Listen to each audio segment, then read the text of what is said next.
राम राम दोस्तों, मैं हूं रविंदर राठी। आप हैं मेरे साथ और हम करेंगे न्यारी बात। न्यारी बात के इस खास एपिसोड में हम चर्चा करेंगे सीबीएसई और हरियाणा बोर्ड की आने वाली परीक्षाओं के बारे में। 26 अप्रैल से सीबीएसई की टर्म 2 परीक्षाएं शुरू हो रही हैं और इसे लेकर परीक्षार्थियों के साथ साथ उनके अभिभावक भी तनाव में हैं, चिंतित हैं।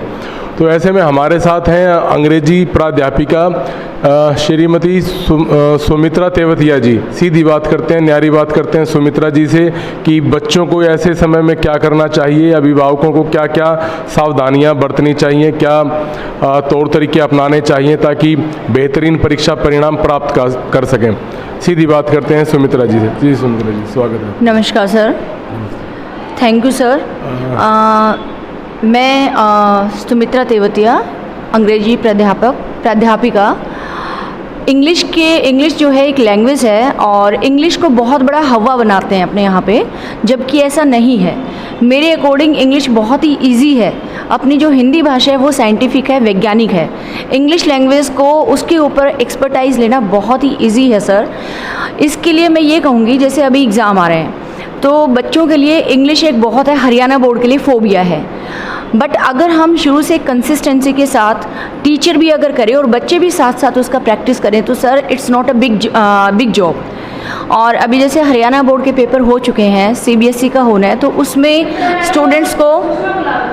स्टूडेंट्स को कुछ चीज़ों का ध्यान रखना है और साथ साथ पेरेंट्स को भी मोटिवेशन की बहुत ज़रूरत होती है अपने बच्चों को देने के लिए। लैंग्वेज का पेपर है और इंग्लिश लैंग्वेज एक बहुत ही लेंदी पेपर होता है और सीबीएसई में बच्चे जो हैं इसको एट द 11th आवर, एक तरह से मैं कहूँगी कि वो बच्चों की हैबिट होती है कि लास्ट मोमेंट पे बिफोर 2 और 3 डेज़ वो स्टार्ट करते हैं प्रैक्टिस, क्योंकि उनकी इंग्लिश फिर भी अच्छी होती है और ज़्यादातर सिलेबस से आने के बजाय उनका जो अंडरस्टैंडिंग और प्रैक्टिस बेस्ड होती है वो चीज़ें आती है सर। तो उसके लिए सबसे पहले मैं टाइम मैनेजमेंट के ऊपर जोर देती हूँ बच्चों को। जब भी मैं क्लास में बताती हूँ, इंग्लिश का पेपर जो है वो reading, writing and grammar and literature, ये 3 सेक्शंस पे डिवाइडेड होता है। तो रीडिंग के लिए मैं बच्चों को ये टिप्स देना चाहूँगी कि रीडिंग सेक्शन के लिए जो अभी तक आपने तैयारी कर ली उसके बारे में तो बात करना ही बेईमानी है, क्योंकि अब बहुत कम टाइम बचा है। तो जो भी 10 डेज़ या 15 डेज़ का टाइम है उसमें भी बहुत अच्छे मार्क्स गेन कर सकते हैं। आई वुड से कि दे may get maximum 95 if they start doing the practice now। तो उसमें रीडिंग सेक्शन पे अगर हम चलें तो उसमें एक 8 मार्क्स का आता है, अनसीन पैसेज एक 12 मार्क्स का आता है, इट इज़ ऑफ 20 मार्क्स। तो उसमें वो 2-3 डेली एक पैराग्राफ, डेली कोई ना कोई एक पैराग्राफ डिस्कर्सिव उस पर या कोई भी हमारा फैक्चुअल बेस्ड पैसेज है उसको रीड करें और उसको रीड करके उसको अंडरस्टैंड करें, उसके क्वेश्चंस को देखें और वो उसको प्रैक्टिस करें तो they will come in the routine, उसमें आ जाते हैं सर। और इसी तरह से एक टाइम मैनेजमेंट होता है। सीबीएसई बोर्ड में 15 मिनट्स का कूल ऑफ पीरियड दिया जाता है। बच्चे के एग्ज़ाम शुरू करने से पहले 15 मिनट का समय दिया जाता है। तो मैं बच्चों को सजेस्ट करूँगी वो 15 मिनट का जो टाइम होता है बच्चों को उनको टोटली डिवोट करना चाहिए रीडिंग सेक्शन पे, क्योंकि सर रीडिंग सेक्शन जो होता है उसमें रीडिंग के लिए थोड़ा टाइम चाहिए जो कि पेपर में बाउंड हो जाते हैं, इतना टाइम नहीं मिलता है। तो वो 15 मिनट्स के they should go through those 2 paragraphs, उनको पढ़ें और फटाफट उनके क्वेश्चंस रीड करें। तो 15 मिनट में उनका ऑलमोस्ट माइंड में वो क्वेश्चन सेटअप हो जाते हैं। तो टाइम मैनेजमेंट, टाइम कम हो गया, मतलब बच गया उनका। एक मैम, विभिन्न पब्लिशर्स की किताबें बच्चों पर थोप दी जाती हैं तो वो बार बार सीबीएसई भी ये कहती है कि भी एनसीईआरटी की जो बुक्स हैं उनको प्रेफर कीजिए, जो पेपर सेट होता है वो भी एनसीईआरटी की बुक्स में से ही उसी सिलेबस में से होता है। तो आप क्या सजेस्ट करेंगे? सर देखो, मैं तो ये मानती हूँ कि आजकल ना घर घर में एक तरह से पब्लिशर्स खड़े हो गए हैं, ठीक है, एडिटर्स खड़े हो गए। मैं खुद इतने सारे एडिटर्स की बुक को वो देखती हूँ, उनके सैम्पल पेपर्स, बहुत सारी मिस्टेक्स होती हैं सर। मेन मिस्टेक होती है सर फॉर्मेट को लेके। फॉर्मेट के लिए कोई भी, मुझे नहीं लगता कि मैं किसी को ये सजेस्ट करूँ कि हाँ इसकी पढ़ो। और मेरा ये मानना है कि एनसीईआरटी जो है ना सर, वो बहुत ही रिसर्च वर्क के बाद उनकी टीम बनाई जाती है सर, और वो एनसीईआरटी को जो बच्चा बहुत अच्छे से कंसिस्टेंटली रीड करे, मुझे नहीं लगता उसे किसी भी अदर सैम्पल पेपर की ज़रूरत है। हाँ, आप अपने प्रैक्टिस के लिए ले सकते हो उसको, बट सोल्ड जो सैम्पल पेपर्स आता है, I am not in favour of that one. Practice के लिए आप कोई भी अपने एग्ज़ाम पीछे के ले लो, लेकिन एनसीईआरटी पे ही फोकस होना चाहिए। गो बिटवीन द लाइन्स, आप लाइन्स को हर एक को समझो, कॉन्सेप्चुअल चीज़ समझो, ट्रांसलेशन को भी मत समझो। मैम, जिस तरीके से सीबीएसई ने इस बार बोर्ड परीक्षा को 2 भागों में विभाजित किया, टर्म 1 टर्म 2, टर्म 1 हो चुकी है, उसका रिजल्ट भी आ चुका है, तो क्या इसका फ़ायदा मिलेगा विद्यार्थियों को? 50% सिलेबस एक बार, 50% सिलेबस एक बार? सर देखिए, मेरी इसमें एक्चुअली 2 राय हैं।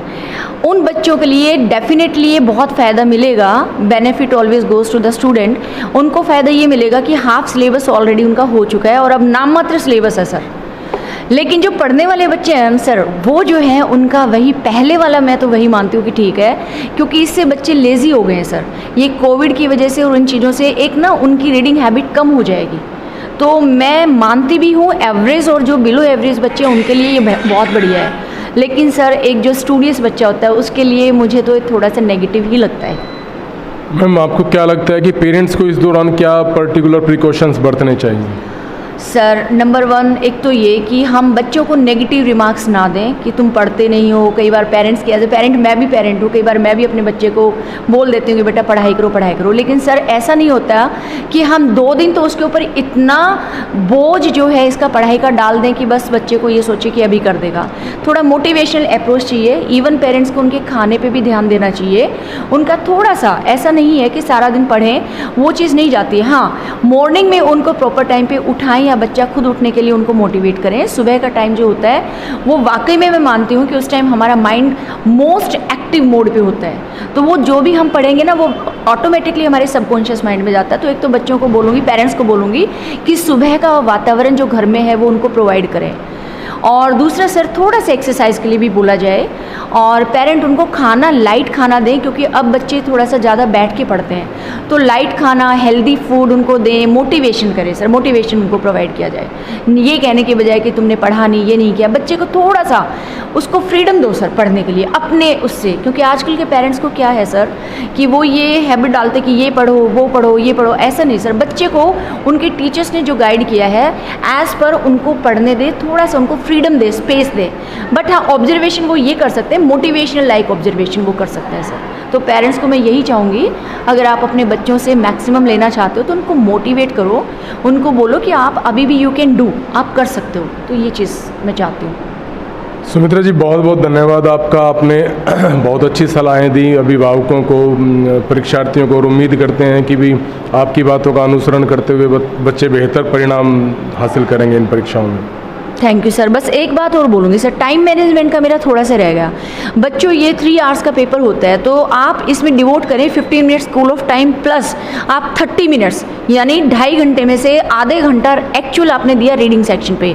उसके बाद फिर आपका रीडिंग और राइटिंग, आपका जो राइटिंग और ग्रामर सेक्शन है 45 मिनट्स में कोशिश करो वो करें। और फिर वही मतलब ऐसा पेपर करें कि लास्ट में आप टाइम मैनेजमेंट करते हुए 15 मिनट्स आपके पास सरप्लस होने चाहिए पेपर ख़त्म होने के बाद, सो दैट उन 15 मिनट्स में आप अपने पेपर को रिवाइज करें और देखें कि मिस्टेक क्या है। प्रेजेंटेशन पे ध्यान दें, फॉर्मेट को बहुत अच्छे से करें, क्योंकि क्या होता है सर कि फॉर्मेट जो है वो उसको फॉलो किया जाता है। इतनी बल्क में जब नोटबुक्स चेक करनी होती हैं, आंसर शीट्स, तो टीचर ना लाइन टू लाइन नहीं करते जैसे स्कूल में किया जाता है। बोर्ड में जब चेकिंग होती है तो प्रेजेंटेशन देखा जाता है बच्चे का, हैंड राइटिंग तो इतना नहीं कर सकते, बट 2-3 पेजेस आप अच्छे से करें उसको खुल के, हर उसके बाद लाइन लगाएं, एक फॉर्मेट में करें। और यस, एक और सलाह कि जिस सेट में पेपर दिया गया है उसी सेट में अगर अटेम्प्ट किया जाए तो दी बेस्ट है।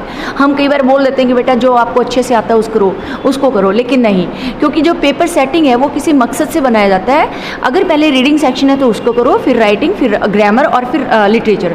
तो आप इन चीज़ों को, टाइम मैनेजमेंट बहुत ज़रूरी है, टाइम मैनेजमेंट को फॉलो करते हुए 2 मिनट में शॉर्ट क्वेश्चंस का आंसर देना है, 2-3 मिनट उसका 15 मिनट्स का 15 मिनट्स में आपका लॉन्ग क्वेश्चन या आर्टिकल या वो हो जाना चाहिए। तो this way if you do तो आपके पास एम्पल टाइम होगा, लास्ट में 10 मिनट्स और 15 मिनट्स पहले पेपर करोगे और बच्चों बहुत अच्छे आपके मार्क्स आएंगे।